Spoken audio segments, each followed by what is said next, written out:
महाभारत भाग 23। प्रतिज्ञा पूर्ति। द्रोण ने कहा, मालूम होता है ये तो अर्जुन ही आया है। आचार्य की शंका और घबराहट दुर्योधन को ठीक न लगी। तभी कर्ण बोला, पांडव जुए के खेल में जब हार गए थे तो शर्त के अनुसार उन्हें 12 बरस का वनवास और 1 बरस अज्ञातवास में बिताना था।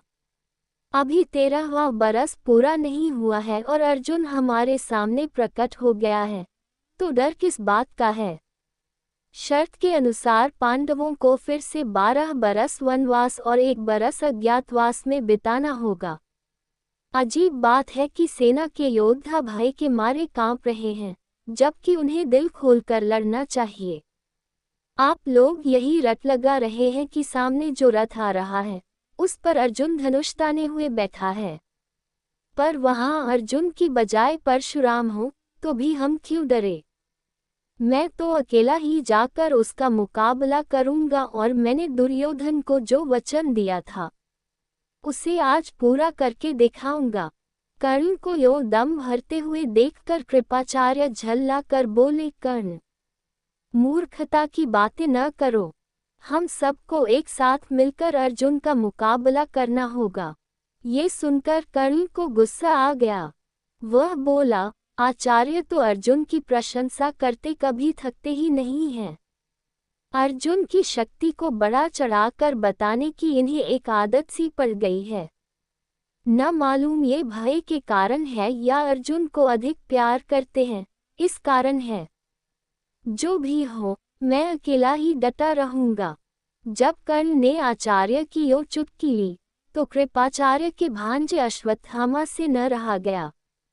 वह बोला, कर्ण, क्या तुमने कुछ नहीं है और कोरी डींगे मारने में समय गंवा रहे हो। इस प्रकार कौरव सेना के वीर आपस में ही वाद विवाद तथा झगड़ा करने लगे। ये देखकर भीष्म बड़े खिन्न हुए। वह बोले, यह आपस में बैर विरोध या झगड़े का समय नहीं है। अभी तो सबको एक साथ मिलकर शत्रु का मुकाबला करना है। पितामह के इस प्रकार समझाने पर कर्ण, अश्वत्थामा आदि वीर जो उत्तेजित हो रहे थे शांत हो गए। सबको शांत देखकर भीष्म दुर्योधन से फिर बोले, बेटा दुर्योधन, अर्जुन प्रकट हो गया वह ठीक है, पर प्रतिज्ञा का समय कल ही पूरा हो चुका है। चंद्र और सूर्य की गति, वर्ष, महीने और पक्ष विभाग के पारस्परिक संबंध को अच्छी तरह जानने वाले मेरे कथन की पुष्टि करेंगे। प्रत्येक वर्ष में एक जैसे महीने नहीं होते।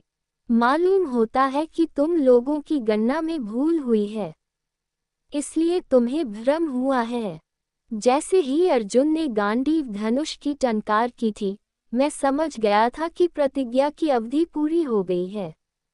दुर्योधन, युद्ध शुरू करने से पहले इस बात का निश्चय कर लेना होगा कि पांडवों के साथ संधि कर ले या नहीं। यदि संधि करने की इच्छा है तो उसके लिए अभी समय है। दुर्योधन ने कहा, पूज्य पितामह, मैं संधि नहीं चाहता हूँ। राज्य तो दूर रहा, मैं तो एक गांव तक पांडवों को देने के लिए तैयार नहीं हूँ।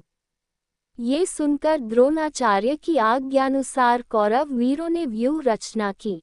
उधर उत्तर ने रथ उसी ओर हाँक दिया जिधर दुर्योधन था। अर्जुन ने गांडीव पर चढ़ाकर 2-2 बाण आचार्य द्रोण और पितामह भीष्म की ओर इस तरह से छोड़े जो उनके चरणों में जाकर गिरे। इस प्रकार अपने बड़ों की वंदना करके अर्जुन ने दुर्योधन का पीछा किया। अर्जुन को दुर्योधन का पीछा करते देखकर भीष्म आदि सेना लेकर अर्जुन का पीछा करने लगे। अर्जुन ने उस समय अद्भुत रण कौशल का परिचय दिया। पहले तो उसने कर्ण पर हमला करके उसे बुरी तरह से घायल करके मैदान से भगा दिया। इसके बाद द्रोणाचार्य की बुरी गत होते देखकर अश्वत्थामा आगे बढ़ा और अर्जुन पर बाण बरसाने लगा। अर्जुन ने जरा सा हटकर द्रोणाचार्य को खिसक जाने का मौका दे दिया। मौका पाकर आचार्य जल्दी से खिसक गए। उनके चले जाने के बाद अर्जुन अब अश्वत्थामा पर टूट पड़ा। दोनों में भयानक युद्ध होता रहा। अंत में अश्वत्थामा को हार माननी पड़ी। उसके बाद कृपाचार्य की बारी आए और वह भी हार गए। पांचों महारथी जब इस भांति परास्त हो गए तो फिर सेना किसके बल पर टिकती। सारी कौरव सेना को अर्जुन ने जल्दी ही तितर बितर कर दिया। सैनिक अपनी जान बचाकर भाग खड़े हुए। इस भांति भीषण युद्ध करते हुए भी अर्जुन ने दुर्योधन का पीछा करना न छोड़ा।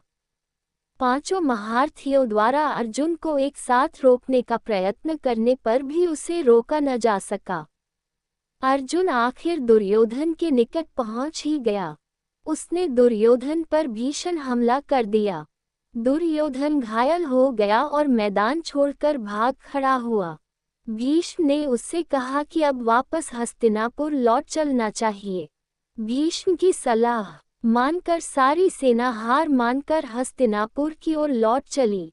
इधर युद्ध से लौटते हुए अर्जुन ने कहा, उत्तर अपना रथ नगर की ओर ले चलो, तुम्हारी गायें छुड़ा ली गई हैं, शत्रु भी भाग खड़े हुए हैं। इस विजय का यश तुम्ही को मिलना चाहिए, इसलिए चंदन लगाकर और फूलों का हार पहनकर नगर में प्रवेश करना।